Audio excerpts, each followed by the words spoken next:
LSU up 7-0, one drive into the game. Georgia Southern ended up with a punt, and a return of about 30 yards from Derek Stingley gives the Tigers great field position. He went 32 to set them up here 1st and 10.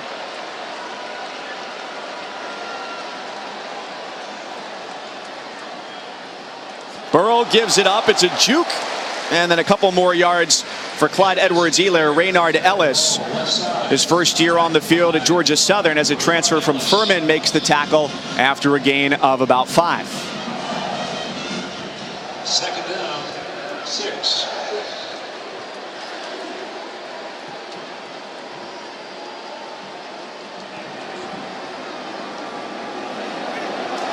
An interesting pre-snap shift. Still Edwards-Helaire off to the left side, trying to stiff arm his way through the defense, but doesn't make much progress against Kendrick Duncan. Yeah, we're still in the script plays for this offense. You script the first 15 plays, and you get 6 in the first drive, and you get a touchdown, and now you're just kind of showing different things. You're showing different looks. I'll tell you, that play right there, Mike, is probably for next week's opponent, Texas. You're just throwing another wrinkle in there because we know who LSU plays next week, showing you the different things that they're going to try to do and execute throughout the season. Look at number 10 in white, the bottom of your screen. Stephon Sullivan, former receiver turned tight end. Burrow looks his way and checks down to a wide open Edwards-Helaire, who's inside the 20. There have been some very open Tigers receivers and backs on these first 2 drives. But that's a quarterback who goes through his progressions. He's already looking at Sullivan to begin. He sees that Sullivan is covered. Oh, wait, there's my running back. That's an easy throw for a quarterback to pick up 15 yards for a first down.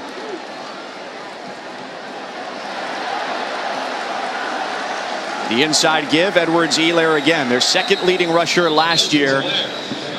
The big season from Nick Brossette. Now 6 straight seasons with a 1,000-yard rusher here at LSU. It's about running the football always, but this year they want to put the ball in the air a little bit, but remember, it's still their bread and butter.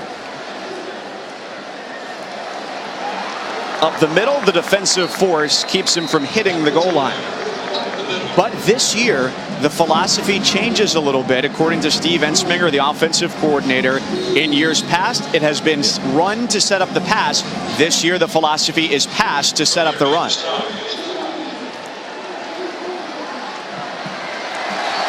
Touchdown LSU. Couple of first quarter quick strikes for the number 6 team in the country. You talk about the passing game is what they want to do, but you get inside that 10, that 5-yard line, let's be honest with ourselves. LSU is a power running football team, and that offensive line getting great push up front, and Edwards-Helaire being able to pick which hole he wants to go through. It was a much maligned, oft-injured offensive line last year. Some tweaks and changes for them tonight as well, with Badara Traore starting at left sidelines. Mike, the motto of the 2019 LSU Tigers is block out the noise. And unlike last year, the noise around this program has been pretty positive. That number 6 ranking, some people talking about possible playoff berth. But Coach O told me that makes things a little bit more difficult. And here's why. A lot of these guys aren't really used to expectations like this. And he told me it's even worse now to try and manage them. Because as soon as you put your hands down, you get punched in the jaw. So we got to be hungry. I got to be hungry as a coach. And guess what, Ed? We're hungry. Back to you, Mike. Well, Edward, I think you've got the pulse of this program with how much time you've spent here the last couple of weeks. You may have to pay heavy income tax in the state of Louisiana this year, but Coach Ogeron told us yesterday in their gleaming new football facility, you expect those high expectations when you come here. It's just how you deal with them that's different. Yeah, especially with a returning starting quarterback in the SEC. We know about Alabama and Tua. We know about Fromm at Georgia. And Burrow, who's quietly put himself a nice little career together. Last year, we know what he did. But this year, having that returning quarterback automatically puts those expectations on a program. Georgia Southern has a returner at quarterback as well, Shai Wertz, running the triple option. They gained just a couple yards on their opening drive, and he's gang tackled on the edge. The safeties, Jacoby Stevens, and for the first time, Grant Delpit getting in on the action. Early on, I've already seen a couple NFL scouts, and the first thing that I asked them when I walked through this hallway here at LSU in the press box, who you're here to see, and it's number 7. Watch him run the alley. Grant Delpit, the All-American unanimous just a season ago, but to watch him play in a game like this, they're probably not going to throw a lot, but watching him go down and run the alley, we're going to see number 7 all over the field today. He welcomes those high expectations as well, and they come along with wearing the number 7. They went backwards on the first play, and Wirtz, Roland having to throw across his body, gets rid of it. 3rd and long again for offensive coordinator Bob DeBess and Shai Wirtz, Georgia Southern. Well, you got to have positive yards on first down. That's how it's going to start. If you're Georgia Southern and you're trying to attack this defense of LSU, I'm probably going to try to go after these young cornerbacks. You got a couple true freshmen who are going to be out there. Try to find some different ways to get the ball out on the perimeter. Force these young corners to have to tackle. I'm not going to run to the teeth of the LSU defense. It's not an advantage for your football team.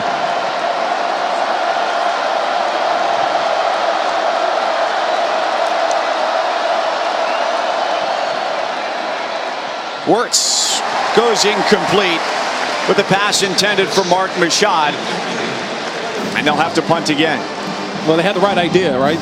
They went after number 24, Derek Stingley, the true freshman cornerback, number 1 at his position just a year ago coming out of high school. We've already seen him return 1. Did you try to kick away from a young freshman, try to make a name for himself on this LSU defense? Top-ranked corner in the ESPN 300 in the class of 2019. And only the 6th true freshman to start on defense for LSU in the last 20 years.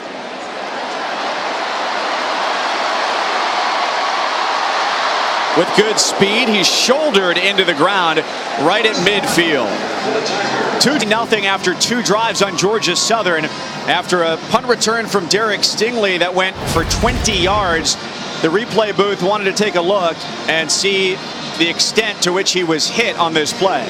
It was a hard hit. Yeah, it was a hard hit, but the first thing is you want to look and see how was the contact initiated. And number 45, Rashad Byrd, the redshirt junior, is he leading with the helmet? That's something that you want to look for and possibly an indicator for targeting.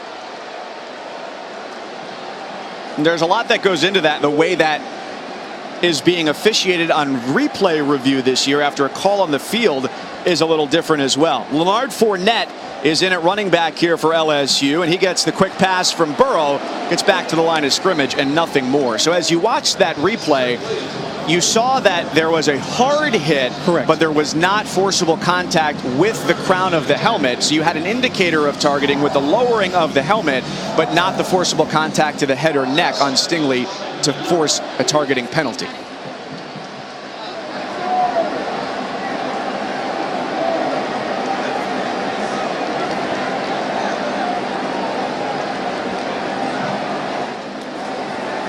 Here comes pressure, but it's all to set up the screen. The dump down to Fournette.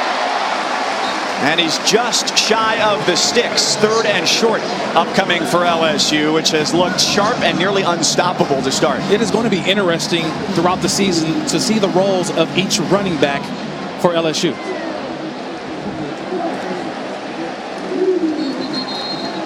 They get the first down through the pile, because in this running back group as well, you've got Chris Curry, who's a redshirt freshman. He played in 4 games last year. And then 2 true freshmen, John Emery, who is the number 1 running back in the ESPN 300 class. They flipped that commitment from Georgia to go along with Tyrion Davis-Price, the number 16 running back and a bigger bruiser style back. And I think each back will have their own role. They're going to come in and have their good traits and bad traits. Just see how will their roles develop throughout the season. Burrow's got time. He fires downfield to the end zone. Incomplete as double coverage swarmed in on Terrace Marshall.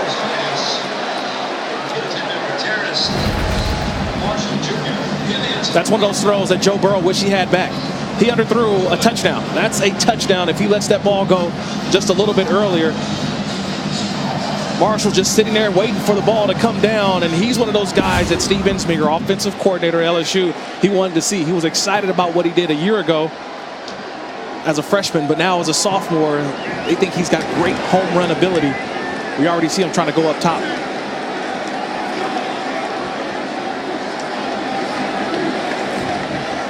Four-man rush by the Eagles. Throw to the sideline.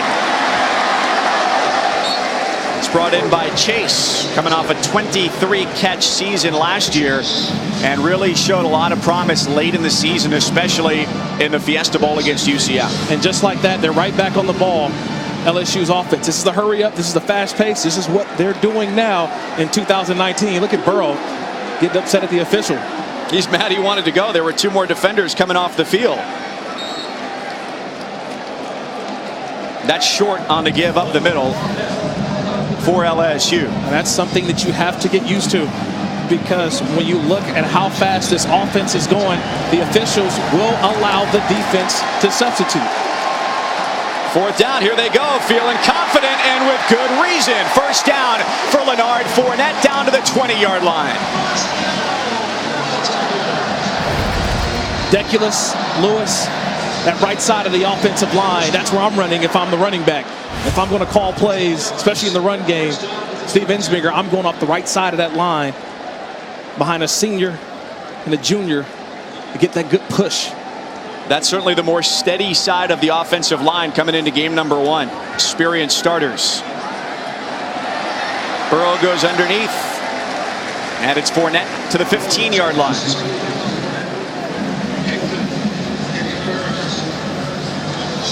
Edward Ashoff down on the field. This team's moving fast right now.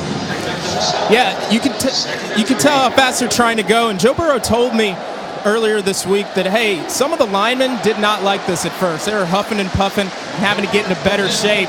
And Coach O, when I brought it up to him, he said, look, these guys got to get into shape, and I got to be patient because I don't want to hurt my defense. And Steve Ensminger, the offensive coordinator, said, look, guys, this is the offense you asked for. Better get those rear ends in shape. Get ready to run.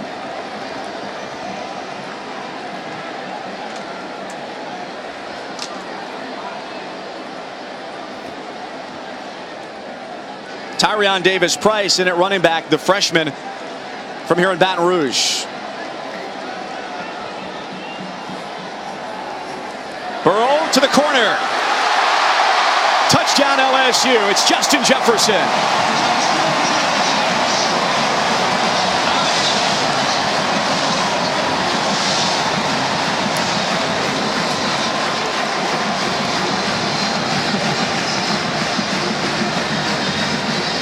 Joe Burrow's dad, who retired from coaching, longtime defensive coordinator in college, most recently at Ohio University, knowing it's his son's last collegiate season, said, no way am I missing this year. Yeah, Jimmy Burrow, you mentioned the defensive coordinator. I've sat down with him numerous times. Defensive coordinator. His other sons, Jamie and Dan, played at Nebraska, and he's going to see every game this year. Yeah, he's going to see a nice little slant corner route and just throw it to an area. That's what Joe Burrow does here. And you talk about an excited father getting the chance to see his son. How awesome is that? And when we asked Joe Burrow yesterday, the first thing he said was, you know, Joe, look, your dad's going to be at every game. How does that feel? He said, it's something special. It's something special. And I said, so what do you guys actually talk about, father and son, after a game? He says, we talk a little coverage, and that's about it. Maybe a couple questions on coverage and things I should have saw. But now to be able to be here, I know Jimmy Burrow, one excited papa. 171 total yards for LSU, 1 yard for the triple option attack of Georgia Southern. I'm really impressed watching that offense for LSU. It's almost you want to see them back on the field again, because we haven't seen this up-tempo type of offense here at LSU. This is where the defense has to make decisions, and LaRoche again takes the pitch to the outside. That's the best play we've seen so far for the Eagles. Now, if I'm Georgia Southern, I look at the score and I understand what's going on, but you stay within your offense. You can't get it all back at once. But the first thing for me is putting Shy Warts on edges, putting him on the perimeter. They need to do more of that. That last play was something I want to see more of from Georgia Southern.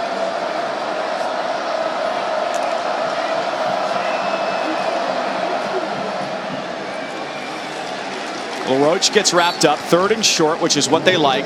Kirk, from a defensive perspective, you played at San Diego State in the Mountain West. You face a service academy. You see this type of offense.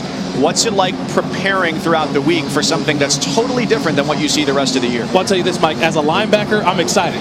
My best games were against Air Force in terms of tackles. But as a defense, collectively, it's assignment, discipline type of defense. Everyone must do their job. Not a lot of heroes in a game like this. It's just doing your job, and that's how the big plays come. Discipline. Movement and flags. Braden Fehoko jumping across the line for LSU. You get easy first downs like that when the defensive line jumps off.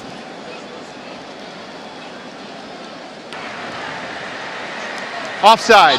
Number 91 defense made contact with the offensive player. 5-yard penalty results in a first down. The senior Fehoko, who got his degree in communication studies this summer, native of Hawaii, a key cog along the defensive line for LSU. And Dave Aranda, the 4th-year defensive coordinator.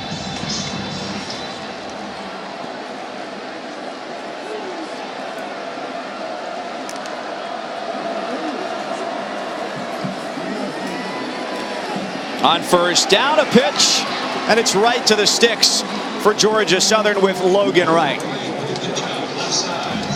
Now let's go to the studio for an update with Dart. All right, guys, thank you much. Checking in on what's going on in Arlington. Of course, the marquee game of the day, Auburn and Oregon. Oregon's opening drive, 11 plays, 74 yards, resulted in a touchdown by C.J. Verdell at 7-zip Ducks. A lot of big games around the country tonight, and LSU trying to avoid being one of the SEC teams that plays a nail-biter today. 3 drives, 3 touchdowns, and just about a minute left here in the opening quarter. A couple of 10-win teams from a year ago. How about that tackle from Damone Clark, who did not get juked and instead wrapped it up? It's a good job of just staying home. Always keying in on the quarterback. You always have to have someone on the pitch, someone on the quarterback, and someone to run the alley. That time, Clark making sure to not commit to anybody except the quarterback. He's just one of those, the part of the inside linebacker group. You asked me the question earlier, Mike, how are they going to replace a Devin White? It's going to be by committee. So it'll be Jacob Phillips, Michael Divinity, Damone Clark, Patrick McQueen. It is going to be a group inside linebacker by committee.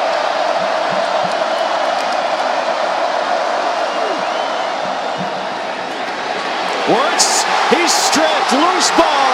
LSU's got it, picked up by the Tigers. Patrick Queen.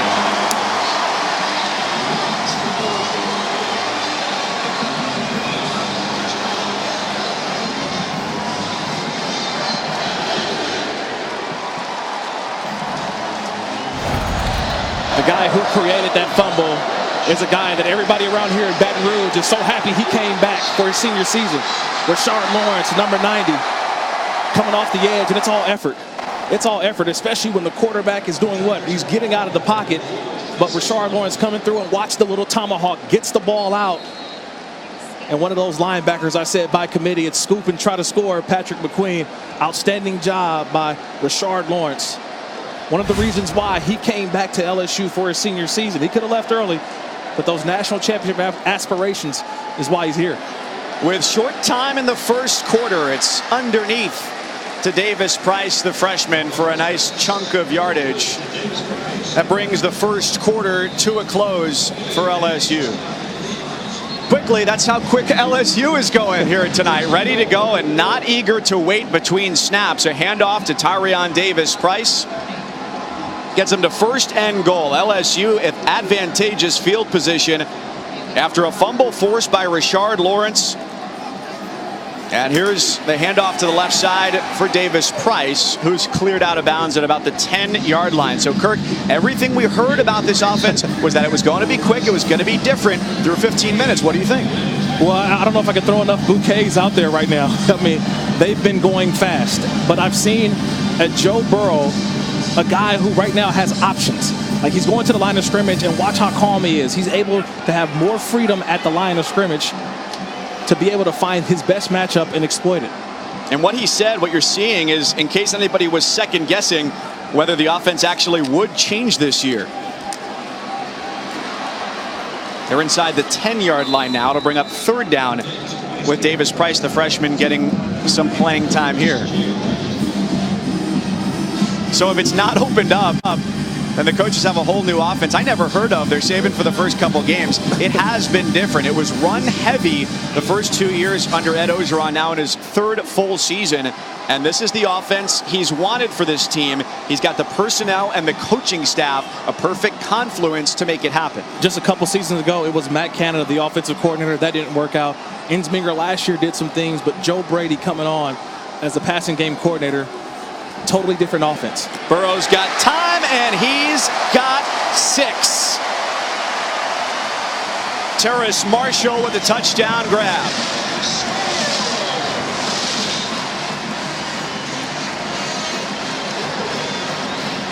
The one thing when you move fast.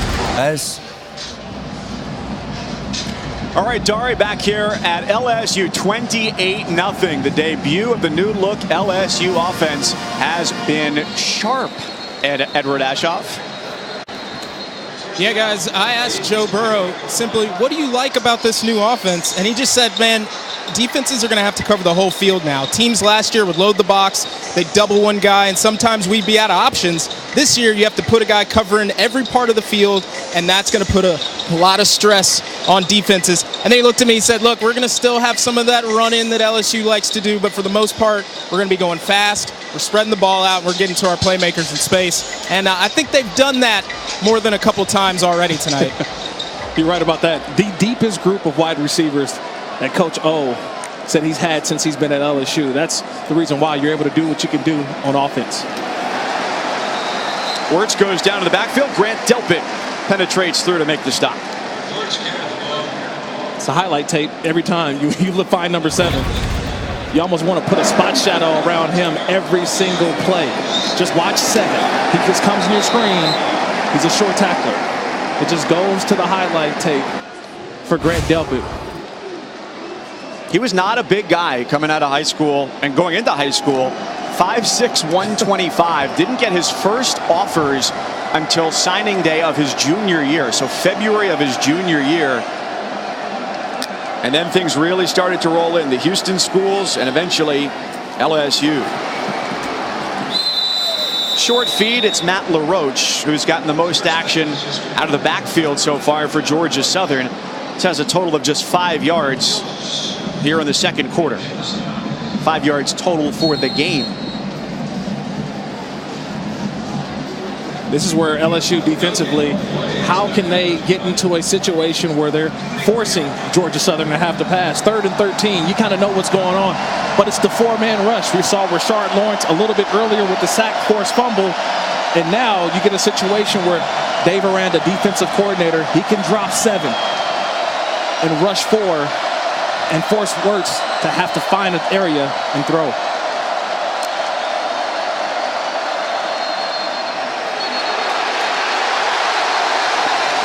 There is a flag down. Whistles came in pre-snap on that play.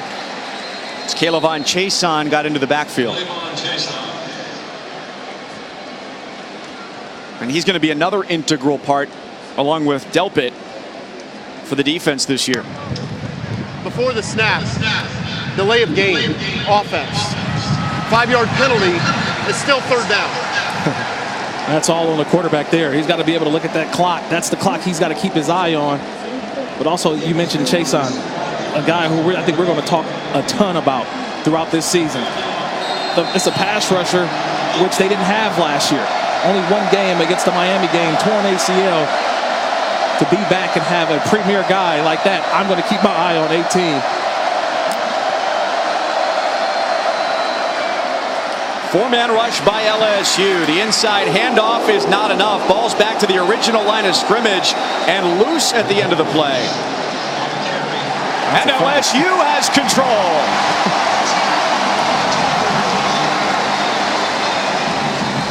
LaRoche is slow to get up after the hit. Chason made the hit and Delpit swarmed to the ball. That's what I just said. Just keep an eye on a couple guys defensively. First of all, number 7, Grant Delpit, but number 18, Chason. I mean, golly. On the LSU linebacker. Yeah, and Calebon Chason, remember the play right before this, he's rushing off the edge. This time he drops in coverage, and he's able to redirect and come down and put a vicious hit on Matt LaRoche. Clean, legal hit, and LaRoche never saw him. So he went out, and LSU, this is what they want to do, create turnovers. They felt like they didn't do that enough last year, but having Chason back on defense, Dave Aranda excited about the possibility of having his versatile rusher back on his starting defense. LaRoche to the injury 10 on the sideline. John Emery is in at running back for LSU. They fake the give to him, and the crossfield pass finds its way to the freshman rusher. Inside the 20 and out of bounds inside the 10. Electric to start. You want to get your name into the paper here down in Baton Rouge. If you're a true freshman, that's pretty easy. You make a guy miss. You give him the old 1-2, and you keep going. John Emery showing off the moves. And the strength as well as he lowers the shoulder down to about the 3-yard line and the carry right up the middle. You mentioned it earlier, Mike. We're going to probably see all 5 running backs on this LSU roster. And right now, Emery getting his turn, making the most of his first couple early touches.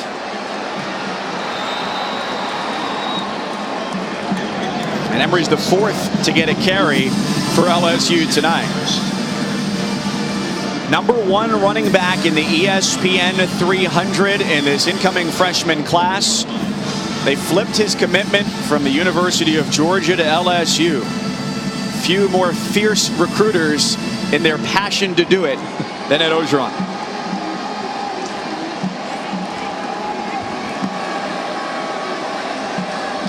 A 4-receiver look. The inside pass is an easy touchdown. It's another for Terrace Marshall.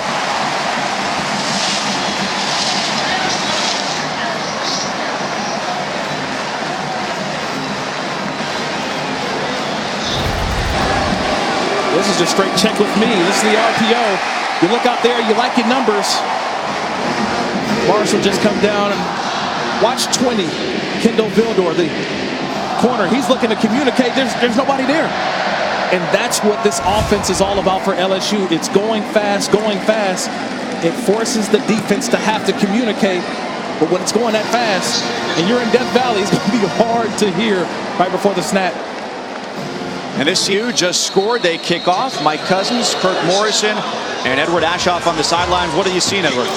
Well, they're definitely having a lot of fun down here on the LSU sideline. And as the receivers were walking over to their chairs to sit down and kind of relax for a little bit, quarterback Joe Burrow just kind of walked up slowly, looked over to his guys, started dapping folks up, and then looked right at Terrace Marshall and gave him a little bit of a wink, and they all laughed. So it looks like he's having a little bit of fun with his receivers tonight, guys. Well, he told us yesterday that this is the offense that he's been playing since about 8th grade, to be able to take snaps out of the shotgun, to have a lot of latitude and freedom with not only where the ball is going to go, but where his receivers are going to go. There's about a 10-yard run for Georgia Southern that has 12 total yards in the game coming into this drive, their triple option attack. Last year, a 10-3 team coming in, winners of 12 of their last 16, and Wirtz, the quarterback, their best player on offense, is down. And that's not good. Him grabbing that right shoulder, that's the throwing shoulder. And we know their offense, Georgia Southern's, is really about Shai Wirtz. Yes. Last year, outstanding running the football, throwing the football, but now a possible wrench in their offense now as he gets hit by Chason at the end, right there on that shoulder.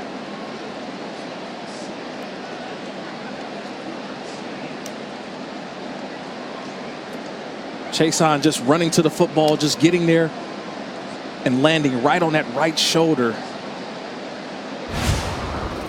of Wirtz.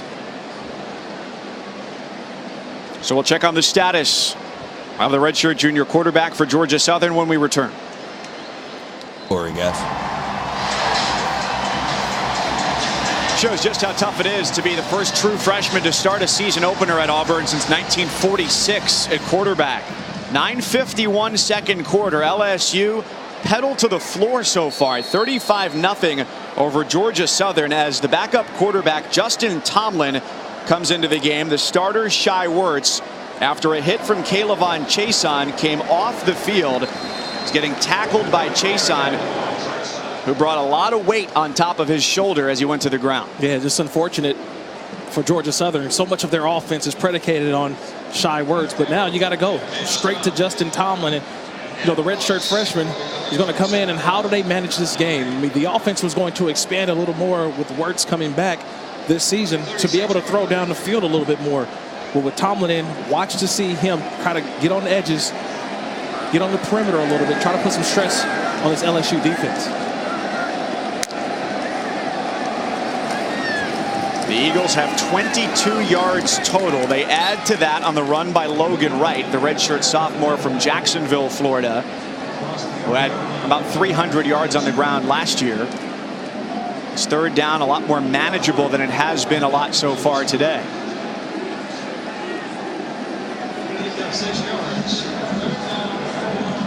Werts is trying to get loose. It was the throwing shoulder that he fell on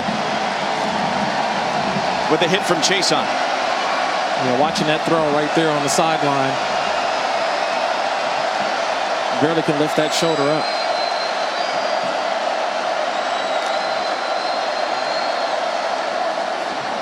Tomlin, the redshirt freshman, makes the pitch.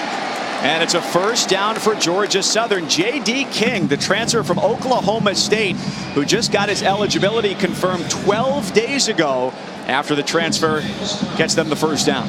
Well, just looking for opportunities, and that's what you want, to find an opportunity at Georgia Southern. But Dave Aranda, defensive coordinator at LSU, I remember 2 years ago being here watching this defense and Coach Aranda telling me, look, guys still are learning how to get lined up. And then last year, 2018, the defense better, but yet guys knew too much. And they were basically doing everything. So what's the version of 2019 of this defense? And right now, he feels that he's tried one of his better defenses that he's been a part of as a defensive coordinator. Because you've got guys in a system who understand exactly what they're supposed to be doing, what he wants to do. It's the first time his defense allowed the other team to go across midfield today. But in 2.5 decades of coaching, this is the first time he's been at any stop for 4 seasons now. So he's been able to implement his system and implement it with guys who've been through it. And he leans on the guys who've been here before to teach the younger players. That's why you're able to play so many true freshmen, especially at corner, safety, linebacker, and have a rotation at defensive line.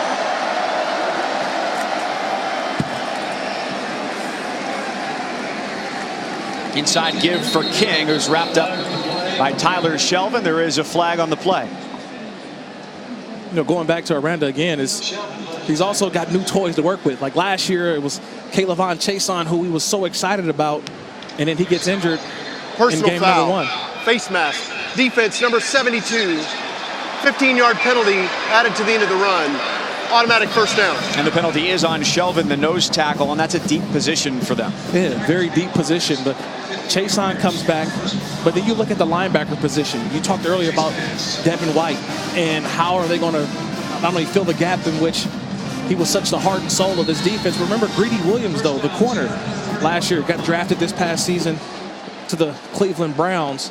This secondary is still stacked. Even though you got some younger players, this defensive front led by Shelvin and Lawrence are going to help out that back end tremendously. And a one-high defensive look with the freshman Stingley as the safety. On first down with 2 backs, that's generally a sign for the LSU defense that it's going to be a run. Phillips is the man to make the tackle. That's one of the keys you have to look for here with your eyes in the backfield, is how many guys are back there with the quarterback gives you an indication of what kind of play it's going to be. Well, Mike, you're bringing up old memories for me. I hope good ones. Old memories for me in my college days playing against Air Force. When you play against the Air Force Academy, it was one of those games in which you knew that the ball was going to be all over the place, meaning that it can go left, it can go right, in the middle. But you always had to play discipline, and you really just had to play your job. You do your job, and that's what LSU defensively, everyone has been on point, and they continue to run the alley and make plays in the backfield. With their starting quarterback, Shai Wertz, on the sidelines, this has been one of their better drives today. The pass from Malik Murray off his fingertips falls incomplete to bring up 3rd and 10. The redshirt freshman Justin Tomlin, State Player of the Year in Georgia as a junior at Southwest DeKalb High School. And you got to be fast to play quarterback in this offense. He was a state champion in the 4x100 relay and gets significant action on a huge stage in week 1. Well, you know, look, this is a situation where this is 2-down territory. All right, if you're Coach Lunsford, you're looking at this offensive play right here on 3rd down, and you're saying, hey, we just get half of it because we're going to go for it on 4th down. So you're looking at just a short, quick throw.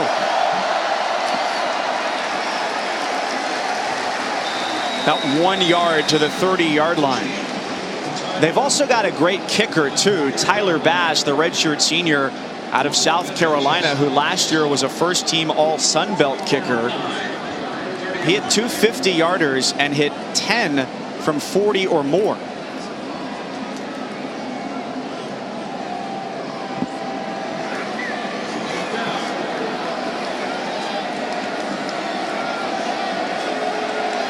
So here's the try for Bass from 47.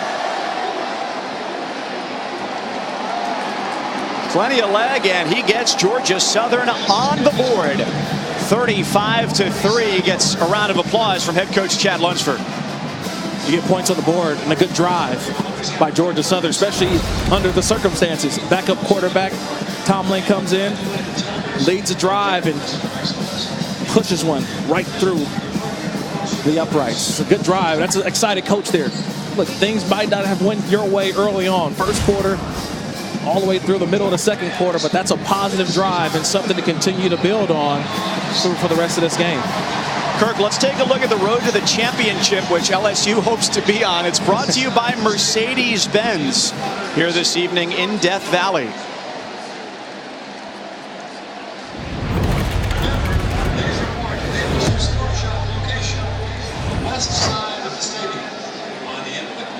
So your best chance to win the SEC, a good start for Alabama with the final score of that game, 42-3, and a 4-touchdown day from Tua. And Georgia in Nashville tonight, looking good early in that first half. Well, we know one thing. The only way that LSU gets to play Georgia this year is only in the SEC championship game. So we know it's about Alabama come LSU. And that's a game November 9th, this time at Alabama. So LSU is going to get it back. 5:13 in the first half, up by 32. And let's go back to Dari in the studio for an update. Guys, thank you much. Regions Bank halftime report right around the corner. Dari, Doring, and Chiswick. Auburn's slow start in Arlington. We'll show you what's happening in their game against Oregon. Alabama, no problem after a slow start of their own. No slow start for LSU. No slow start, but a great defense. Fast, physical, and playing their assignments well. Offense is awesome. Easy enough. Guys, see it happen. All right, Dari, and some other nail-biters around the SEC. Not the case for the number 6 team in the country, LSU. That's opened it up through the air here tonight. Incomplete after a back foot throw for Burrow. The pass intended for Justin Jefferson. Well, that's one thing you don't want to see if you're LSU is your quarterback get hit on that last play. Joe Burrow.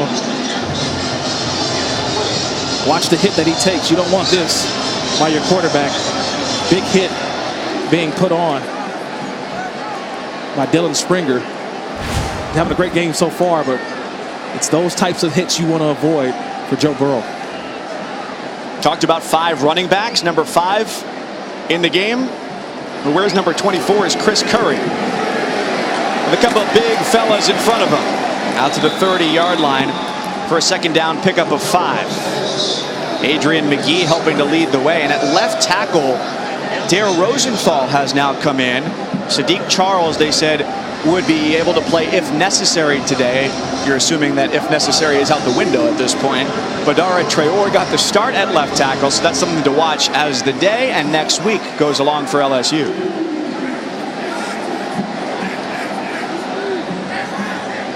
Being able to change the play at the line of scrimmage. They motion Curry out. Now an empty formation. What is the advantage for Joe Burrow? He's got all sorts of time.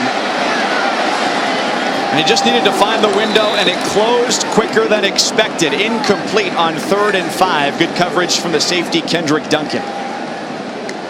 Tackles the freshman from Salt Lake City, 6'4", 354. Yeah, but a nimble 354. When I say nimble, you watch it's all this guy. relative. Yeah, it's all relative when you're able to run up and down the sideline, but it's a heavy rotation along that defensive front, and now you get into 3rd down. They're going to rush 3.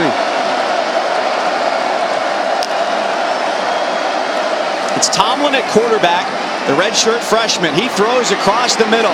Nowhere to go.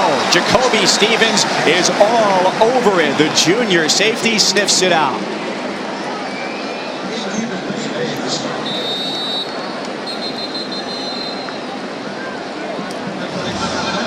There's just no breathing room against this defense. No, there's none. And you're trying to figure out which guy on this defense to say, man, I want to attack this guy. But Stevens has been outstanding so far, the junior safety. And then you look over and see number 7, Grant Delpit. He's another guy that, when you look at this secondary, well coached by Aranda, but at the same time, you got to just look at the toughness that they display every play. It's always 11 guys in that final picture, 11 guys to the play. And that's what you want to continue to keep doing play after play. Guys, you're not going to believe this. You have to come with me right now and see what they're doing. This is so much fun. Ah, okay. Whoa. Can I be part of this? No? Yeah? Oh, nope. They don't want me. I don't blame them. I'm no good at this, but they're awesome. So cool. I could never do that, by the way. That's why I play football. I just, the soccer you thing played for me, 8 years in the NFL. I don't think anybody's worried about your soccer ability. yeah, that's just not for me. Stingley calls for the fair catch, and he's got it at just about the 20. Mike Cousins along with Kirk Morrison, standout at San Diego State, played with the Oakland Raiders, Jacksonville Jaguars, Buffalo Bills. Edward Ashoff on the sidelines tonight as LSU opens up its season here against Georgia Southern, 35-3. This is the 7th drive of the night for LSU. 5 drives to start, all 5 were touchdowns. They punted their last time, and Joe Burrow takes over. 2-minute drill opportunity here. Oh, you hit it right on the head, Mike. That's how you don't get these opportunities, especially live during fall camp. So this is another opportunity for LSU offensively to run the 2-minute drill. And Burrow has not been shy about just finding the check down either. Yeah, he has been what we call check down Charlie. When it's not there, when it's not, you look down the field, you scan. If it's not there, he's done a terrific job of dumping the ball down. And it's okay to take the 3 to 4 yards. It sets up the bigger play later on. An ankle tackle's not enough to bring down Jefferson. First down for the Tigers. Let's always remember in college football, there is no preseason. They don't have preseason games here. So when you get an opportunity, especially in week 1, I know that you're up big, but you still got to find a way to get work done. And this is an opportunity for LSU to run the 2-minute offense and get this on tape. Burrow takes a shot, and he's got Thaddeus Moss, the tight end, down to the 20-yard line.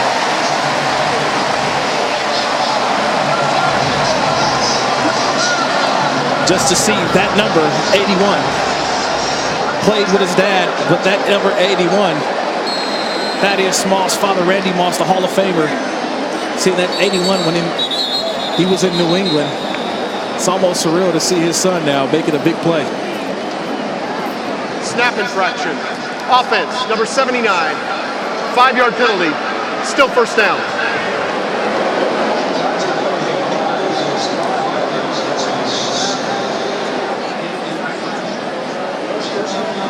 So snap infraction against LSU. 1st and 15. Going fast isn't always easy.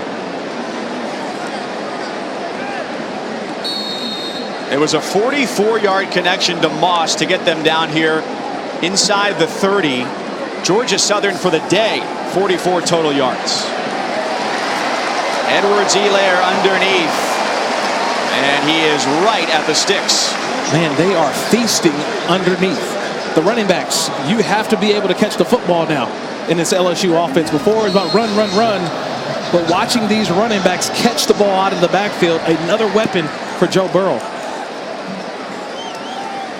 Burrow not pressured much today. He goes to the end zone. He's got another touchdown. Terrace Marshall finds pay dirt for the third time from the redshirt senior quarterback. 41-3.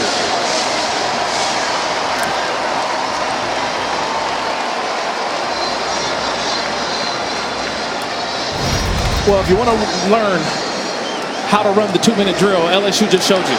It was clinic tape. Clinic tape of how to drive. They got the underneath passes. We talked about it earlier. It was the check down, the big play to Moss, and then find your 6'4", 200-pound wide receiver in the middle of the end zone. Yeah, Joe Burrow, pump that fist. It's a new offense at LSU. Kirk, they went so fast, they turned the 2-minute drill into a 1-minute drill. Still left a minute on the clock. They're putting the SEC on notice right now, Mike. They really are. 5 touchdowns, a career high for Joe Burrow. And I think there's still some meat left on that bone. Seriously, they are moving fast. Saturdays in the South, a history of SEC football. Part 1 comes your way Tuesday, 9 Eastern, 8 Central, here on the SEC Network, an 8-part event. One of my favorite parts of telling people about what happens at ESPN is the storytelling that goes on with the SEC Network, ESPN, the ACC Network. Phenomenal. On fire is Joe Burrow. First, it started with the play action. Throwing to a spot and getting to the spot.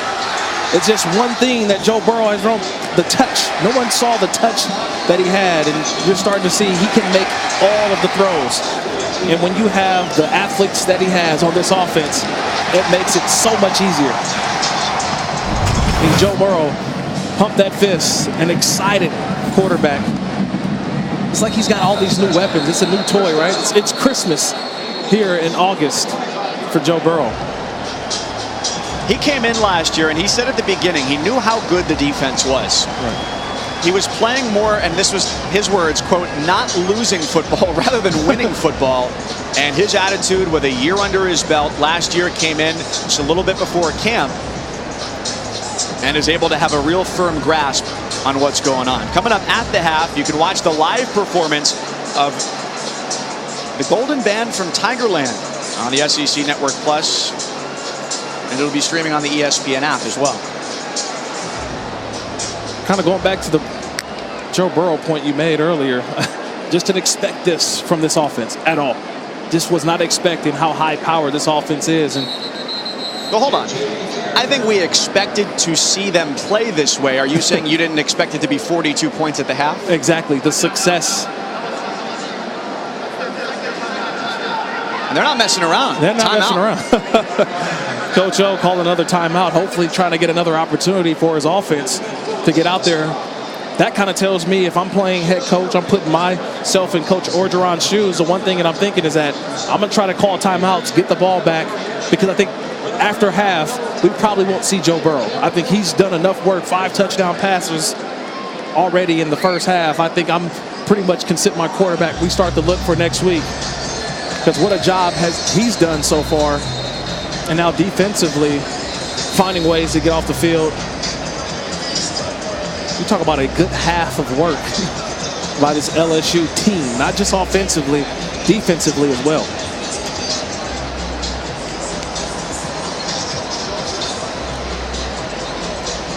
I think it'd make sense if we didn't see Burrow on the field in the second half. Maybe see a little bit of Miles Brennan.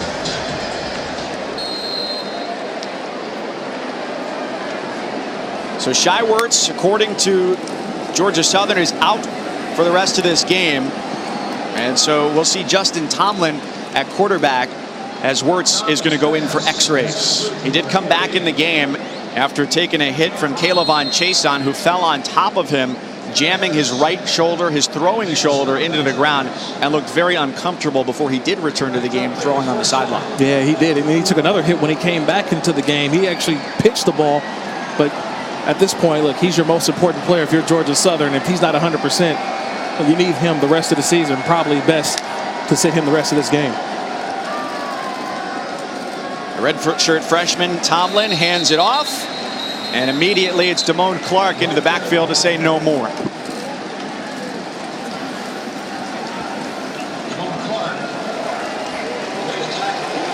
Well, if there were questions about what this offense would look like, inquire no more. First 5 drives were touchdowns for LSU. Joe Burrow's first half, 20 of 24, 253 yards through the air and 5 passing touchdowns. If you want to script the first half, you couldn't have scripted any better if you're LSU offensively and defensively. Joe Burrow, outstanding like you mentioned, and defensively suffocating. Edwards with Coach O. Coach, 253 yards passing for Joe Burrow, 5 touchdowns, 42 points for that offense. How would you assess how they played? Precision, just like they've been practicing. Great job by Steve Ensming and Joe Brady. Outstanding job by offense. I'm proud of them. But we have 60 minutes to go. A 60-minute football game here. As far as Joe is concerned, how long do you think you'll keep him in the second half? I think you'll see Miles. Miles may start the second half. We're going to discuss it right now. It's Miles' turn. You may see him to start the second half. Thank you, Coach. Go Tigers.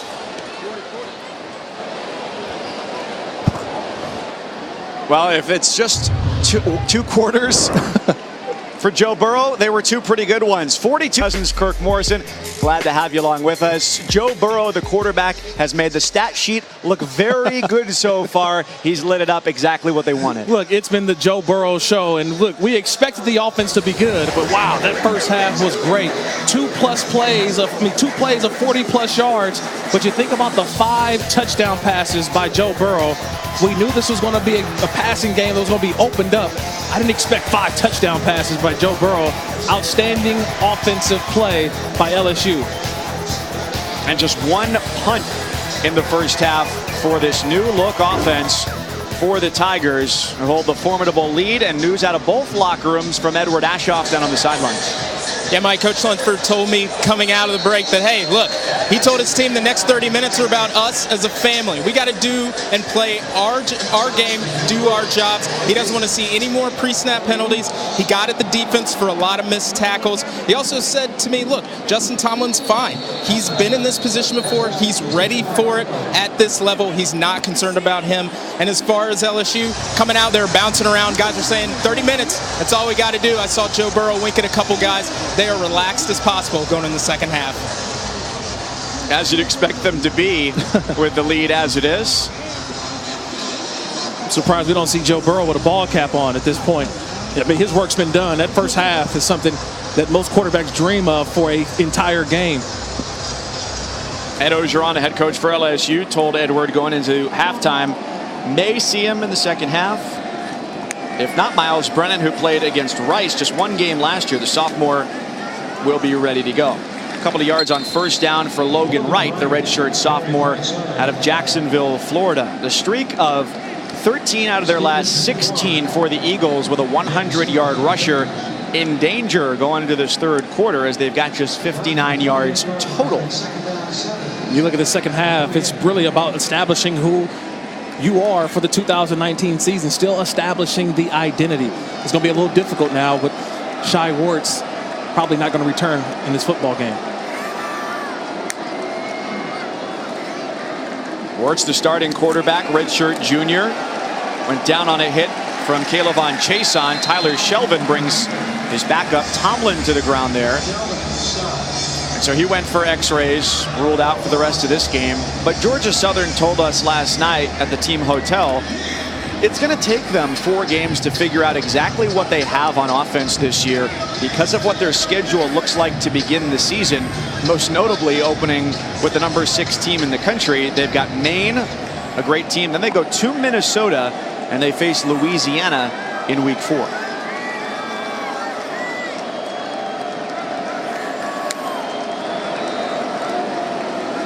They'll need at least 9 here. They've only passed for 12 yards so far and get 0 on the incomplete pass intended for Colby Ransom. Always difficult when you get to those down and distances. But there on the coverage, number 24, Derek Stingley, the true freshman cornerback. He's going to get a lot of work over the next couple weeks. especially throughout the beginning of the season. The only reason why is because he's a true freshman. On the other side, we haven't really mentioned his name because no one's been after him. But Christian Fulton, number 1, on the other side. 2 outstanding corners. But Stingley also the punt returner. Already 2 good punt returns so far. 2 returns of at least 20 yards. Nothing here as he catches inside the 35-yard line.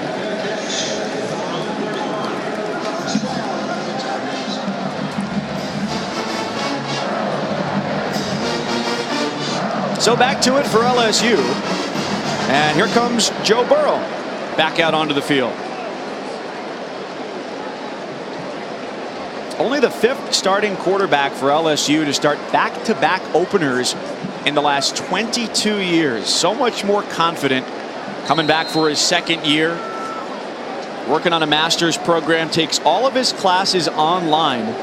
And so his life revolves around what happens in his apartment, the football facility, and here inside this stadium.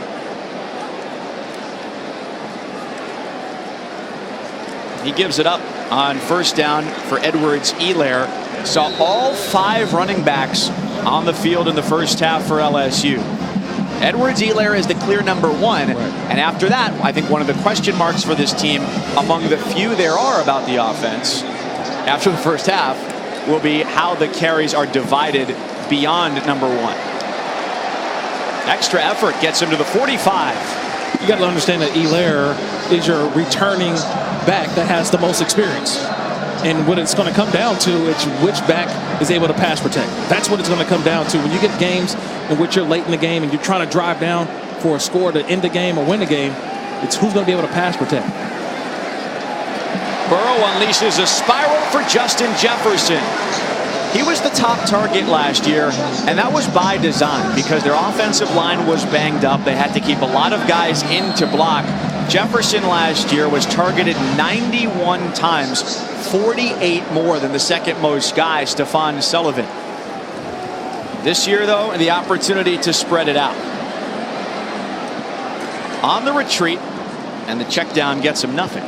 You know, talking about Justin Jefferson, the thing was last year, he was the most experienced sort of wide receiver in terms of the offense, meaning he can line up at X, he can line up at Y, he can line up at Z, he can line up anywhere on the offense. I think it's a little bit different now when you look at the experience they've got now coming back in 2019. We've seen Terrace Marshall already with 3 touchdowns early in this game, and now you just add another element to another weapon for defense to have to cover. With an empty backfield, it's to Marshall with 3 first-half touchdowns for the sophomore wideout, who last year had just 12 catches total. But says he's finally healthy this year after a leg injury he suffered in high school.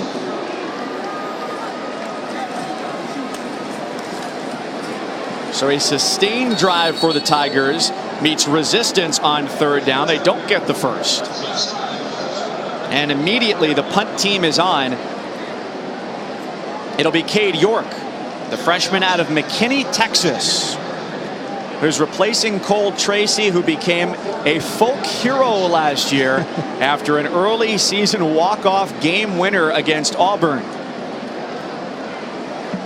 And York's got a huge leg. This is from 39.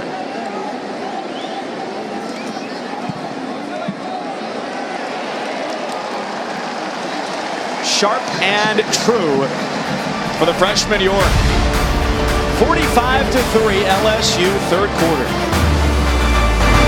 Fun to be had for the Tiger fans tonight and the team as well. Up 45-3 over Georgia Southern here in the season opener in Baton Rouge. Mike Cousins along with Kirk Morrison, Edward Aschoff on the sidelines tonight in what has been a massive display from the LSU new look offense. I almost feel bad that we're ignoring the defense with how good they've been. But this has been a standout performance from an SEC team tonight, where some other games were closer than expected. And a game that was closer than expected probably for Les Miles, the former LSU head coach, and his debut was a come-from-behind win for the Jayhawks against Indiana State. Tennessee becomes the first SEC team to lose to a Sun Belt school since 2017. LSU versus Troy, correct. And Justin Fields, 5 total touchdowns to get things going for the Buckeyes. Wow, Tennessee, that's a tough one. Definitely a tough one. Jeremy Pruitt off to a rough start, year 2. Unleashing a long pass down the sideline. It's nearly taken away on the throw by Tomlin, with Christian Fulton tracking it down there, an AP preseason All-American at cornerback for LSU. Yeah, we haven't mentioned his name much because Georgia Southern hasn't thrown the ball much, but he's a lockdown corner on that side. And last year, I thought that he was overshadowed at times by the play of Greedy Williams, who went on to the National Football League. But I think Fulton may have more upside because he can play inside, he can play outside. An outstanding corner with great versatility, especially in this defense.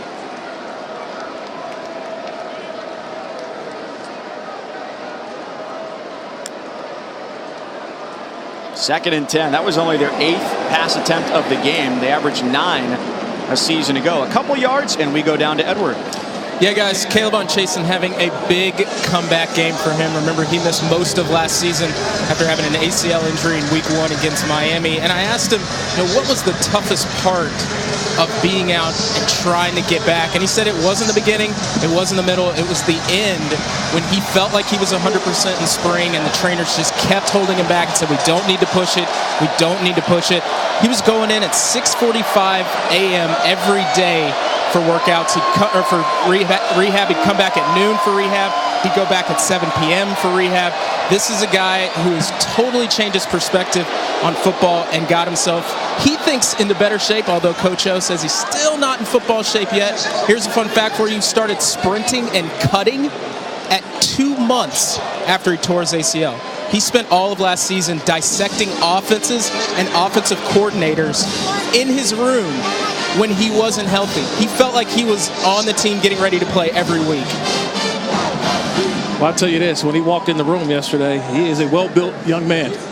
And trust me, he had the great honor of being honored the number 18, by the way. We know it's a legendary number here at LSU. He and Lloyd Cushenberry, the center, both given the number 18. That's given to him by not only the coaching staff, but his teammates as well. An outstanding honor for Chasen, who's so far today been all over the field.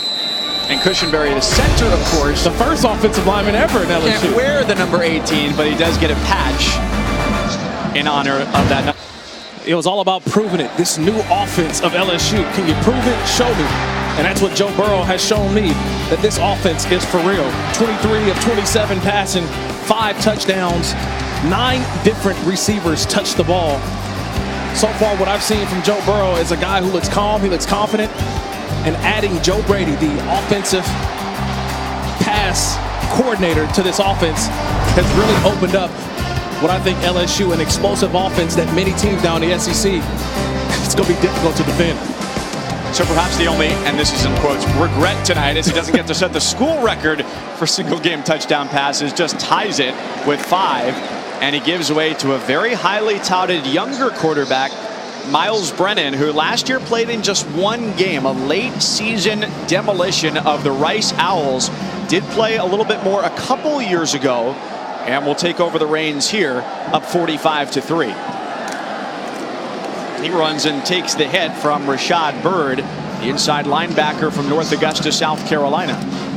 But this is a guy who a lot of people wanted to see last year. Yeah. You think about a couple years ago, he came in and he was supposed to be the future at LSU at the quarterback position. Remember him battling with Danny Etling, and then last year he was a part of that quarterback competition with Joe Burrow, Justin McMillan, Lowell Narcisse. But we know that that competition went to Joe Burrow, and to Miles Brennan, he did not enter the portal, which probably would have seen around other universities. So to see him kind of tough it out, hopefully he gets his opportunity at some point, maybe not this season. He goes across the middle and converts on 3rd down. Let's go down to Edward.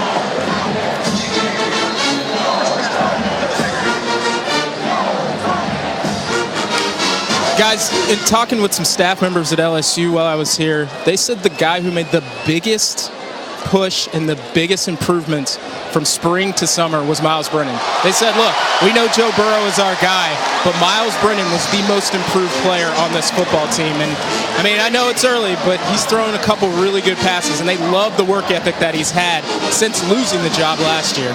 No, he picks up exactly where Burrow left off, a 32-yard hookup with his senior receiver, Derek Dillon. Whistles and a flag precede the snap. Procedural call against LSU.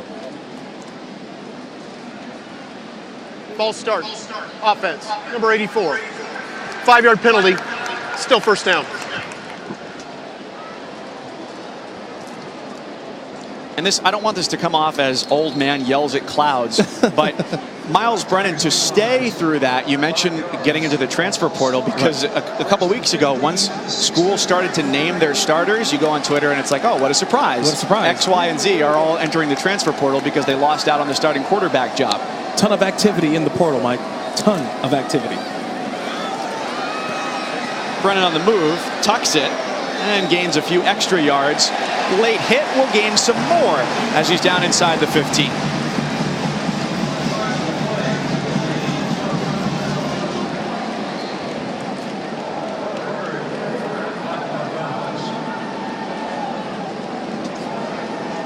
After the play, personal foul, late hit out of bounds. Defense, number 49. Half the distance to the goal. Automatic first down.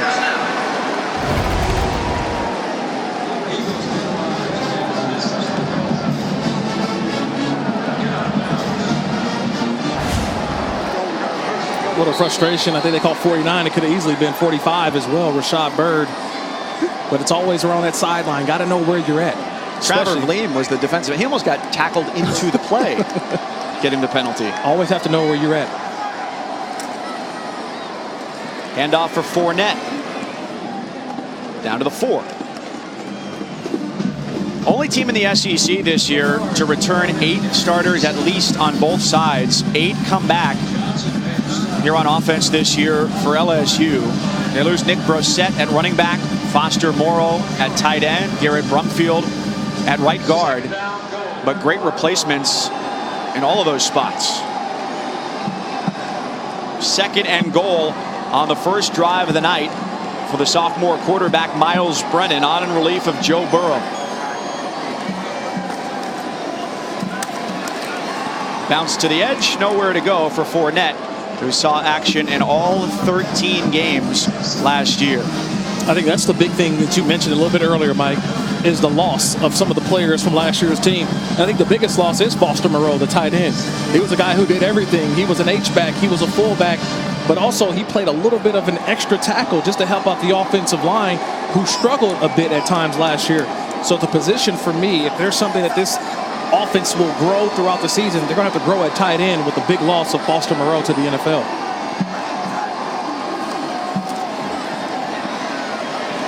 End zone throw is incomplete. There's a flag.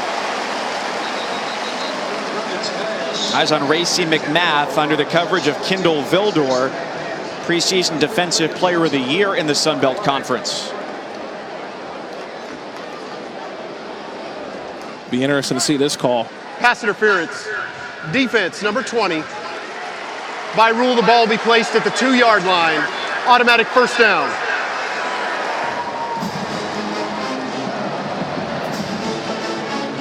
Kendall Vildor at one cornerback spot, Monquavian Brinson at the other. A couple of seniors, guys who have combined over their career for 13 interceptions. Part of the strength of this team, which is their defense. The penalty makes it 1st and goal.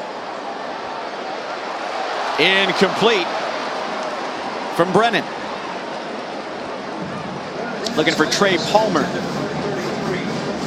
And oh, by the way, a marquee game next week, primetime, LSU, Texas at the half. The Longhorns are up 24-0 on Louisiana Tech. A stumbling run. It's into the end zone. Touchdown for Leonard Fournette and LSU.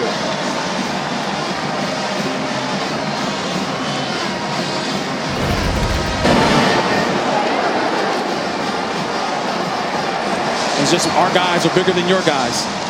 It's LSU's offensive line just pushing that Georgia Southern defense back. And Leonard Fournette, we know the brother of Leonard Fournette.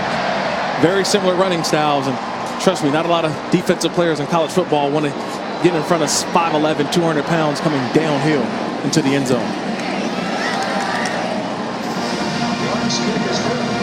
Whether Burrow or Brennan at the helm, the Tigers offense continues to churn in the third.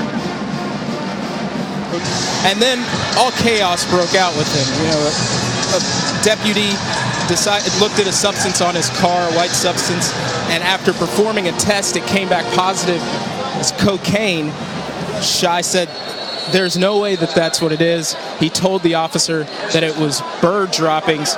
He was later taken to jail, stayed there for 18 hours because the officer thought that he threw cocaine out the window and then it came back onto his car. And he said, and his coaches said, that would be something that he would never do. Eventually the charges were dropped. The speeding ticket wasn't dropped, but this is a kid who we talked to the other day, couldn't have handled that situation any better. Sitting in there and watching him getting emotional, kind of choking up as he was talking about being in jail, being handcuffed, what he was going to tell his teammates, what he was going to tell his coaches, what he was going to tell his family. You could tell that he really took it to heart. It should be noted that the Saluda County Sheriff's Office has not issued an apology to Wirtz or his family. He declined to comment on if they were going to press charges against the police department, but really a very, very traumatic situation for him.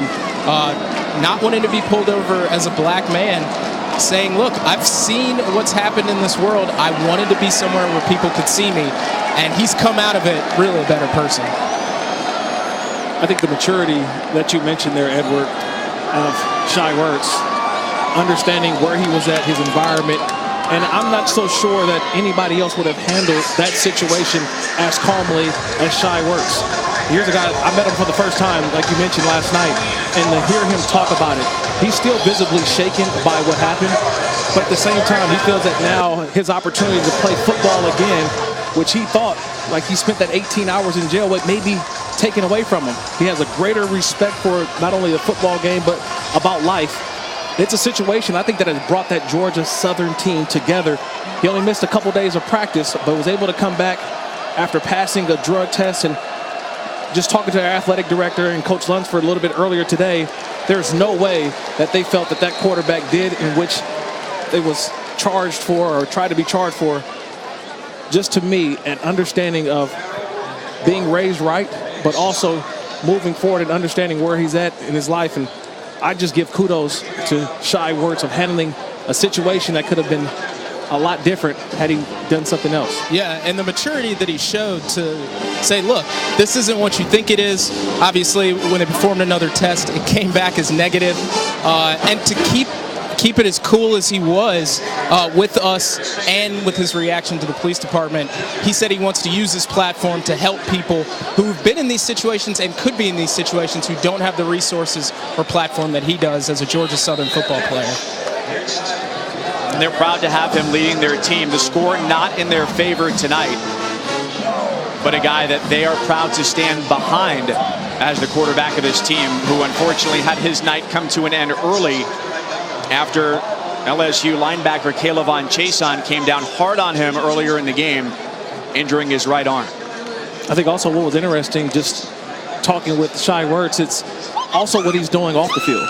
And Georgia Southern having a coach that's able to have the mental health awareness in which a lot of teams need to start looking at now. Because when you have guys who just play football, there's still things that they have to take care of off the field.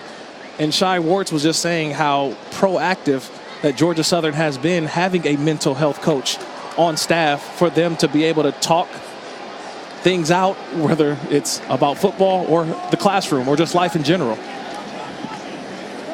Yeah, they've got a mental skills trainer who they work with, Dr. Brandon Harris, who is a professor at the university, also a certified mental performance consultant. And Shai says he's helped him with his breathing, just to slow down his heart rate, with how he approaches things. Because he said when he steps into this stadium, who returns home here to Georgia Southern, native of Georgia, transfer from Syracuse, is the injured player for the Eagles. They're with 2nd and 8 upcoming and 3:20 to go in the third quarter.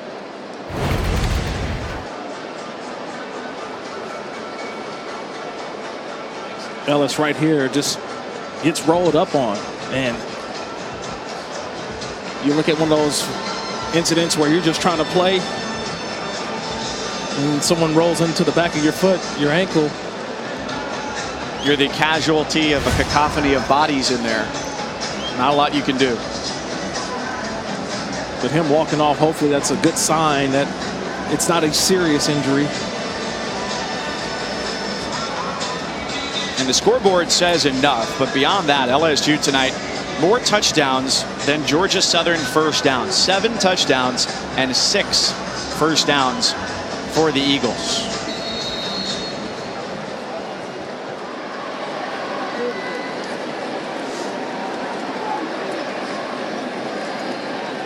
Miles Brennan came in after one drive in the second half for Joe Burrow, starting quarterback for LSU tonight. 23 for 27, 278 yards, 5 touchdowns through the air.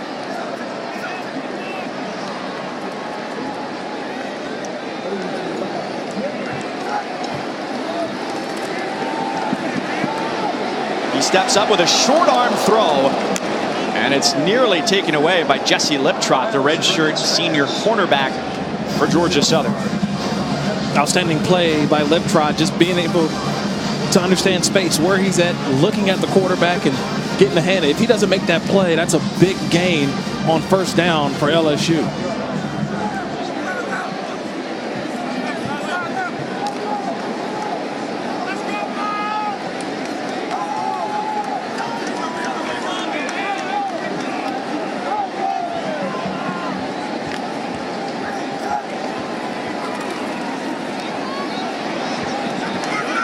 Check down throw. The freshman running back Tyrion Davis-Price. Big guy, 6'1", 226. More in the style of LSU running backs of teams past. But one of the names that came up with this new look offense and bringing on Joe Brady as their passing game coordinator coming over from the Saints was Alvin Kamara, a guy who the guys say, hey, we watch tape of him because we want to know how to best catch passes out of the backfield. Yeah, this offense now, it needs running backs who can catch the ball out of the backfield. And we've seen over and over again today, whether it was Burrow, now Brennan, of getting the ball to the running back out of the backfield. Shakes off one defender, Lane Ecton, but he's down at about the 40-yard line. Inside 2 minutes left in the third quarter for LSU.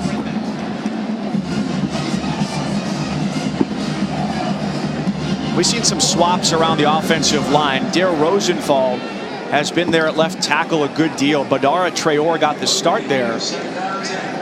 And there's a question, I think, too, after this game as to what's the story at left tackle with Adrian McGee, Chasen Hines. That spot up in the air coming into this game.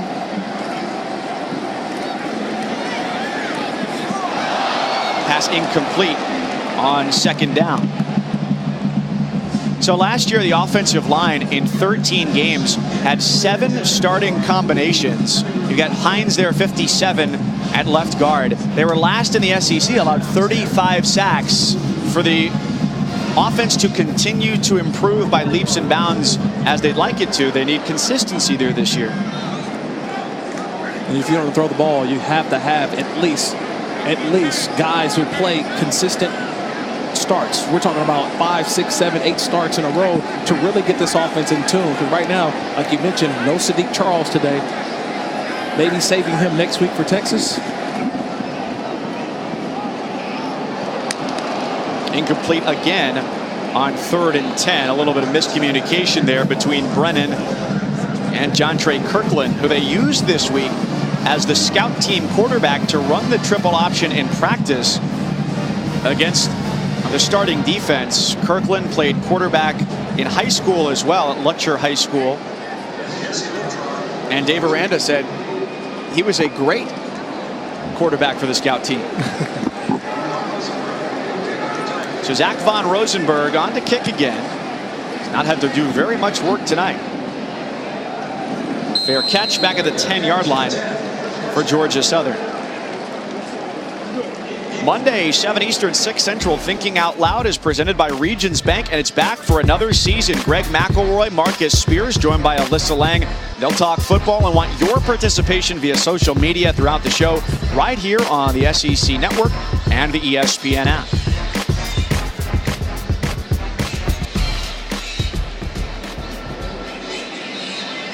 (52-3) LSU over Georgia Southern, which has amassed 71 yards. Granted, everybody knew they're the huge underdog coming into this game.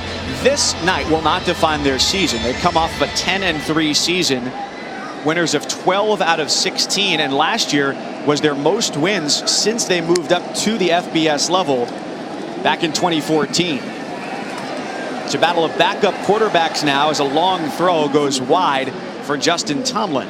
2nd and 10 on the way. Well, I think the one thing in talking with Coach Lunsford was that when he first took over the job, he had to really teach his football team how to win games. They had to learn how to win. Like, how do you teach guys how to win? And they learned that last year. And they learned it by doing what? It was forcing turnovers. It was being disciplined. It was special teams. The same formula that they learned last year. How do they increase their win total again this year? I think now Georgia Southern last year caught a lot of people by surprise, having won 2 games the prior season. I think this year everyone knows that this is one of the formidable teams in the Sun Belt.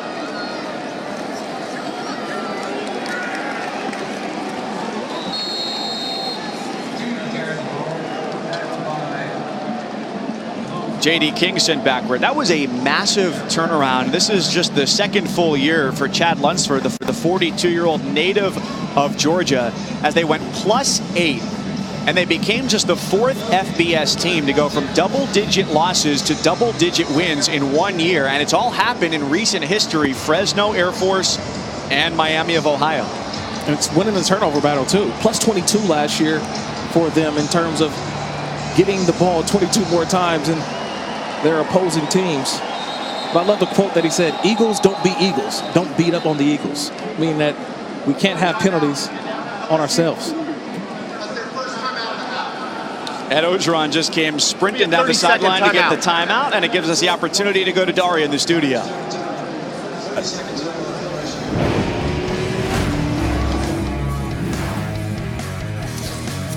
(14-6). Oregon with the ball inside the red zone. Oregon extends their lead to 21-6. Auburn can't get anything going offensively. Back to you guys.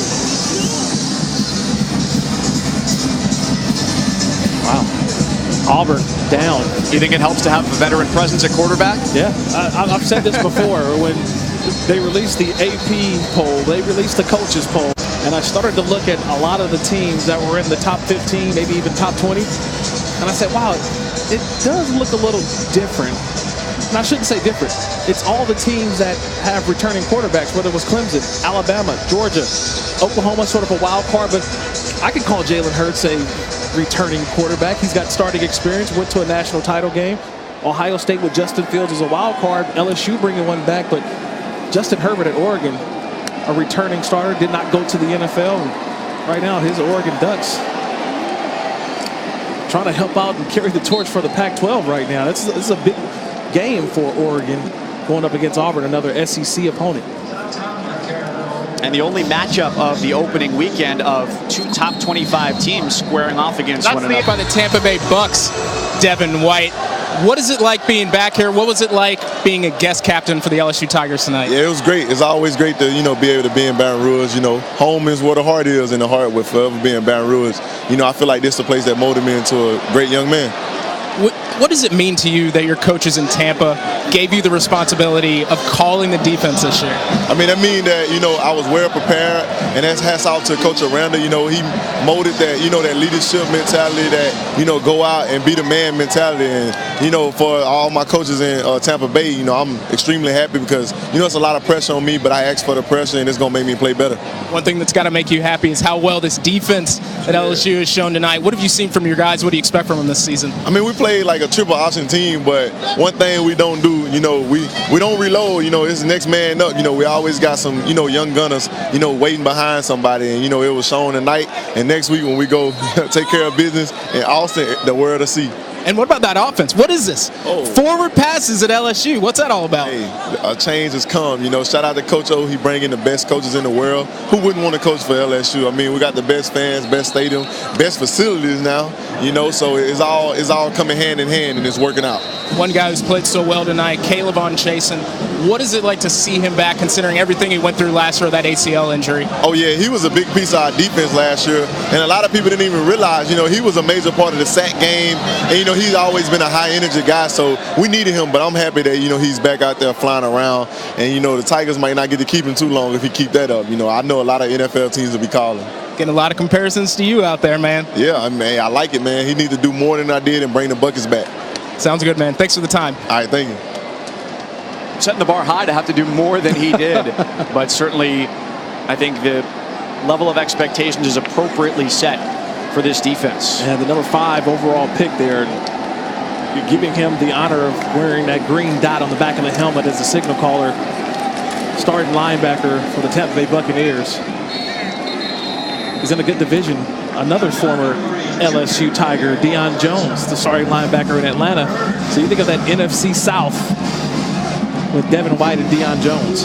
Rashad Byrd got in on that tackle, even though it hasn't been a great night for Georgia Southern. Their redshirt junior linebacker up to 15 tackles, 3.5 tackles for a loss as well. So a standout effort on an otherwise difficult night. And he's been all over the place. It's number 45, and there's some guys who I think can play, you know, in the Power 5 conferences. Rashad Byrd is one of those guys.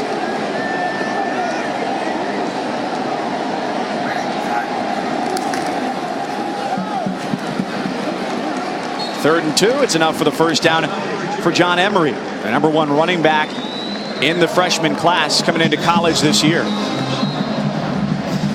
And right now you're going to see these young running backs, these couple true freshmen, Tyrion Davis-Price, John Emery. For them, it's just about holding on to the football. It's getting those carries in college and feeling that pressure, feeling what it feels like. It's a little bit different than high school. Guys are going to swipe away, try to take away that football. And watching Emery so far, he's kind of holding out just a little bit. Got to make sure that ball's tight.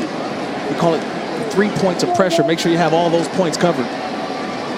So you're saying it's kind of proven yourself trustworthy here? You got to trust. Brennan Too-Tall looking for Racy McMath along the sideline, a guy who had just 2 catches last year. Well, we know today possibly they were going to empty out the roster. Basically, everybody was going to unload the roster in terms of getting a look at guys who you can trust. Next week, I think we'll see more of a condensed roster going up against Texas in Austin, going on the road. It'll be interesting to see some of these Tigers and what they can do next week on the road. And Burrow went for 278 yards tonight. Last year, threw for just under 2,900 yards. And he played 2 quarters and 1 drive. You think about if he can replicate this type of performance every week, which it won't be this amazing every week because the level of competition is going to be higher once you get into the SEC. But you could think that the single season passing record would easily be within reach with this more wide open offense for him. I think easily. I think he should be able to get that record this year. The way that they're throwing the ball and the receivers that they have, how deep that they are. Last year they kind of focused on just Justin Jefferson, but we've seen Chase have a touchdown. We've seen Marshall catch a couple passes. I think they're more loaded at that position than at any point in Ed Orgeron's head coaching at LSU. And having perspective on something makes it easier to understand. Steve Ensminger, Ed Orgeron, asked them both, has there been an offense like this before in LSU's history? And both of them said, I can't think of anything close to it. The single season record belongs to Rohan Davey back in 2001 when Jimbo Fisher was the offensive coordinator. If you ask me, hey, what's LSU's, what's their offense? You say, hey, they're going to run, they're going to run, and they're going to run. They run kind of to throw. Changing that philosophy that they're going to throw to run, and we've seen some open lanes with a quarterback that's been very efficient throughout this ball game. Cade York, good from 2. Let's go back to the studio for the comeback moment supplemented by Aflac. All righty, thank you much. That comeback moment, no doubt, belongs to Tua Tagovailoa, why not? Of course, we remember the way he and Alabama closed out the season a year ago, 44-16 at the hands of Clemson, but what he did against Duke, 4 touchdown passes, well over 300 yards passing. Props to Tua and the Tide. And I know fans here at LSU were looking at the comeback for Les Miles in the debut at Kansas today. A 24-7 come from behind win against the mighty Sycamores of Indiana State. Starting field position at the 13 for Georgia Southern. Let me grab my phone. Take a picture of this, please. How comfortable those things are. I could see why players would love to nap there throughout the day. Think about that. You go eat there. You go to class, go to practice. Play game, offense, 5-yard penalty. Still first down. Take a nap. Just really relax. It was comfortable. I don't think people understand how comfortable those pods were. Like, I could literally have slept there the entire day. I know we had to do a game, like, man. But, you know, some of the best facilities in all of college football. I think even NFL as well. Right, you spent 8 years in the league. Is there anything that was comparable to that, whether you played there or visited now as an analyst? I'm trying to figure it out because I don't know many places that have just a place in which you can have so much to be able to just be there all day long. I mean, that's what I think schools want. They want to be able to have a place where their student athletes can feel comfortable, be able to eat, sleep, do their homework, study, watch film. And we're not even talking about the film room, the walkthrough room that I got a chance to see. Personal foul, horse collar tackle, number 46, defense. 15-yard penalty added to the end of the run. First down. LSU's penalty is against the junior linebacker Andre Anthony. So dive in a little bit more on this play. Well, this play right here, just we know that's the horse collar tackle. And you cannot grab a player right, we call the shoulder plate, you know, right there, that horse collar, that neck collar. You got to stay away from there. I get it, the hustle of Anthony, but you got to lay off of those types of plays. 15 yards. Always had a coach say, you're not worth 15 yards. Don't do that. But that's one of the things that you have to iron out early on in the season. They haven't had a lot of live tackling, especially against their own selves. So you have some of those woes early on in terms of tackling to start the season.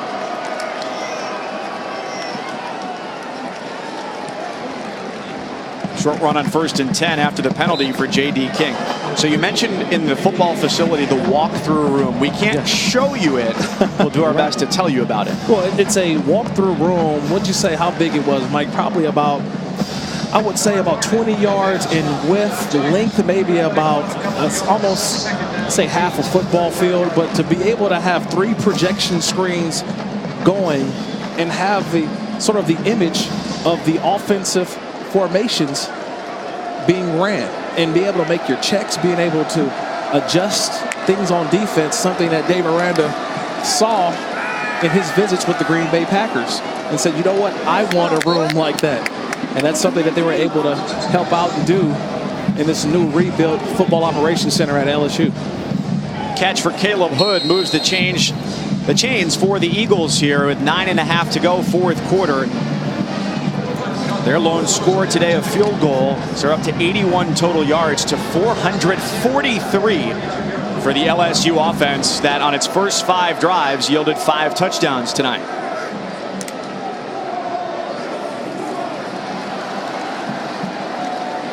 And to build that facility, the locker room has gotten a lot of the attention. Right. And deservedly so. Greg Stringfellow, a huge thanks to him, the director of equipment here at LSU, for giving us a great tour and telling us about the genesis of that facility. Really goes all the way back several years to he's on a plane coming back from playing at Lambeau Field, and they ended up on a plane which had those kind of lay flat seats. They got it designed not by a company that makes lockers, but that makes furniture based out of Indiana. And he said that today one of the lead engineers on that project texted him with an LSU shirt on and said good luck. So they've made fans even in the Hoosier State. Yeah, they've made fans. They've got people who are following this program now. It kind of even goes to the quarterback too, Joe Burrow, because in Ohio, where he's from, Joe Burrow, everyone's now LSU fans, right? In a state in which you're supposed to be an Ohio State fan. Think about the fans I think at LSU are starting to gain throughout the country. Just a football team that, I don't know if they're underdogs anymore, Mike. They were kind of the underdogs when you look at where Alabama and Georgia's been over the last couple seasons. and being in the college football playoff, could this be LSU's year to finally join that group and get into the college football playoff? Pressure comes from the edges here on 3rd down and finally gets there. Neil Farrell helps lead the charge and force the punt.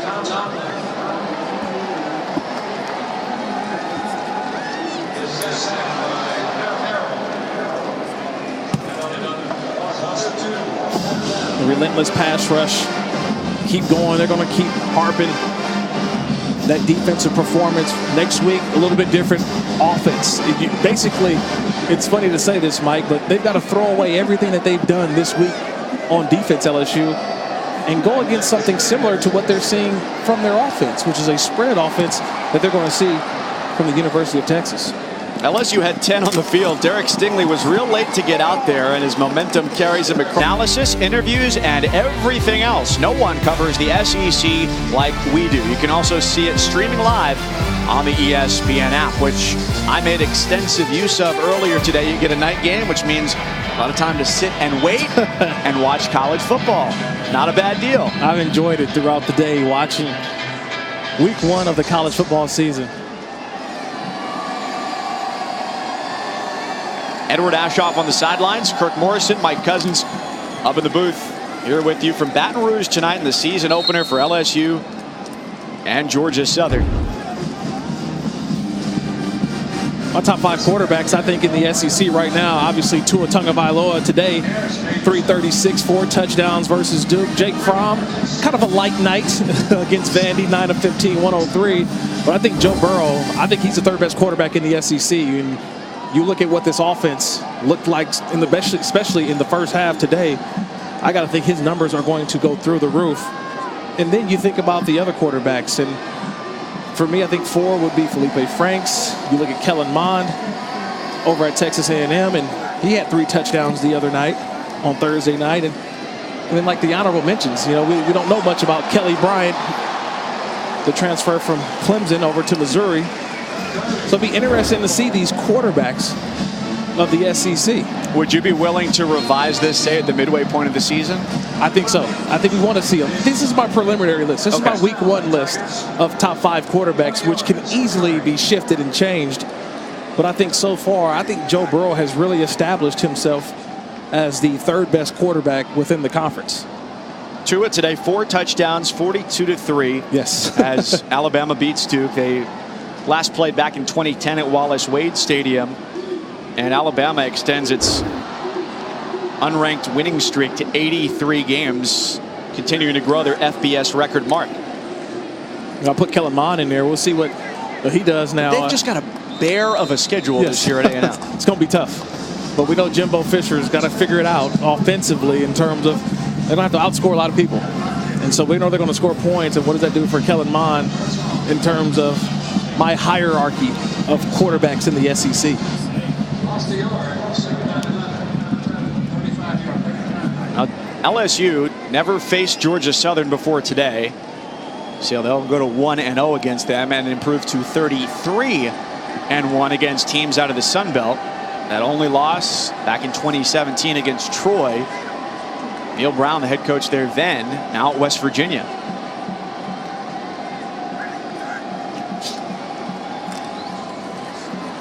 And as Edward talked about earlier, it's a lot about blocking out the noise for LSU coming into this season. They're in the AP top 25 in the coaches poll for the 19th straight year to open the season.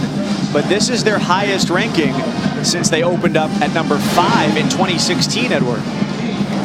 Yeah, and the one thing that Coach O said about just coaching here and being from Louisiana is how much he appreciates it. He doesn't think about the rankings. He doesn't think about any of the fanfare. He thinks about being a Louisiana boy, the same boy who asked his daddy when he was little why they couldn't go to LSU games, and it was because he said they were for rich people, but one day you'll earn your way into the stadium, and he certainly has. And he says that he looks out on his balcony that overlooks the practice fields every day and says a prayer that he is so grateful for being at LSU. Now let's see what happens this season with the expectations up a little bit.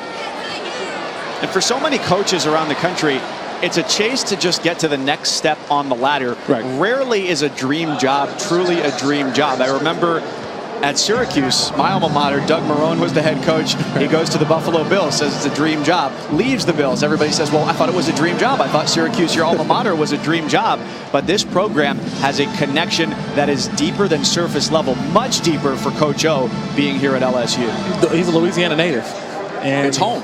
It's home for him, and he understands what this program is really all about. And being able to be here once as a player, it also it puts you in a, I think, sort of a situation that it feels different. It hits differently to anybody else who never went to LSU. For him to be here and understand the tradition, the pageantry. He talked about that Tiger Walk, man. He said nothing like that Tiger Walk.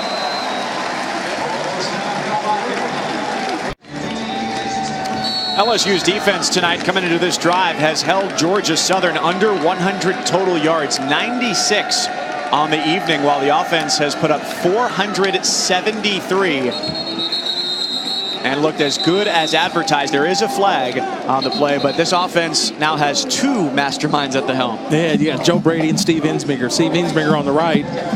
He's been the offensive coordinator the last couple seasons, but there needed to be a wrinkle, and that wrinkle was Joe Brady. Joe Brady came over last couple seasons in terms of he and Pete Carmichael, the quarterback's coach and offensive coordinator with the New Orleans Saints. And it was just about the passing game in which we've seen Drew Brees, Alvin Kamara.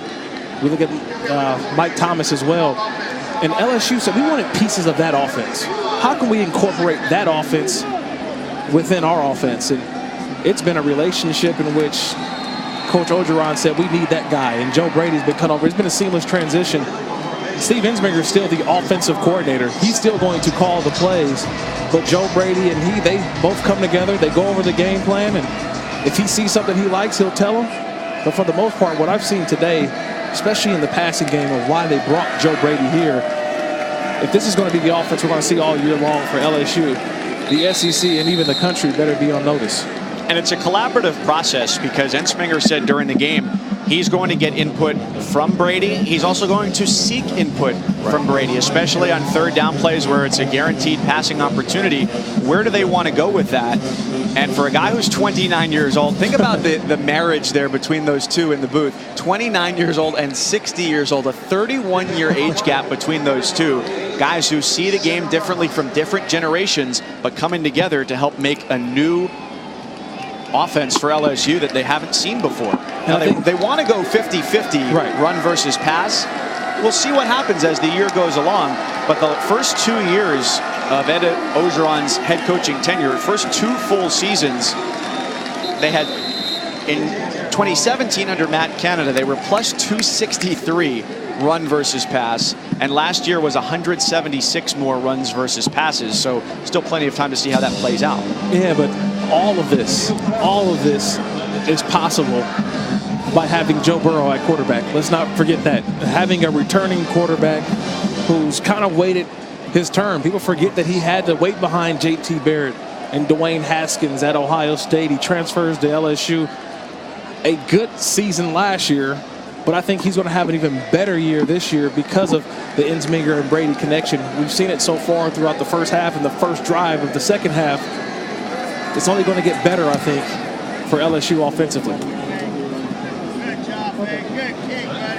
Long punt takes an Eagles roll inside the 20-yard line. And just a half minute to wind down for LSU before 1-0 is in the books. 8 Central, part 1 of 8 on the SEC Network. Take it with you wherever you go on the ESPN app. 33 seconds to go before number 6 LSU can put a bow on this one, improve to 1-0 as the preparation for Texas begins next Saturday or next weekend at Texas, 7:30 Eastern, 6:30 Central on ABC against the Longhorns. That's a big game. That's probably the big game in the early part of the season for me that I think we're going to see 2 programs, 2 story programs, Texas, LSU. I think this is going to be one of those signature wins throughout the season. I know Ed Orgeron, happy for his team's performance, happy the way that his offense played today, but let's not be let's not get it twisted. Next week is the big one. Joe Burrow, 23 of 27, 278 yards and 5 touchdowns. Ed Ogeron now in his 3rd full season improves to 26-9 as the head coach at LSU, shaking hands with Chad Lunsford, the head coach at Georgia Southern. They take on Maine in their home opener next week as LSU gets set to hit the road. So they're glad to get this game out of the way because of the immense amount of preparation that goes into having to face a triple option team. Ed Ogeron said during camp and this week leading up to the game, their analysts in the football offices started preparing for this game in February, analyzing film from last year. The benefit for them? Teams didn't know how to prepare, or at least Georgia Southern didn't know how to prepare with a new look offense where the only real tape was the spring game with Joe Burrow. Let's go down to Coach O with Edward. Coach, you said walking into the stadium every time you feel like you're a part of this crowd. What was it like to get a win and get a win like this tonight? It was awesome to see our team execute like this. We've been watching them, and in practice they've been doing the same thing. Our coaches did a tremendous job. You know, what can I say about our offense? Those on point today. Give Georgia Southern some credit. They're a well-coached football team. We have to work hard on them. We've been studying that option since February. Our defensive coaches did a phenomenal job. Yeah, with your defense, obviously triple option a little different, but how good was their discipline tonight? That was great. Our discipline was exactly what the coaches wanted. They stayed in the gap. And the thing I'm most pleased with, we tackled well. You know, first game, you worried about tackling. Our guys did a tremendous job of tackling. Congratulations, Coach. Go Tigers. Thank you, man.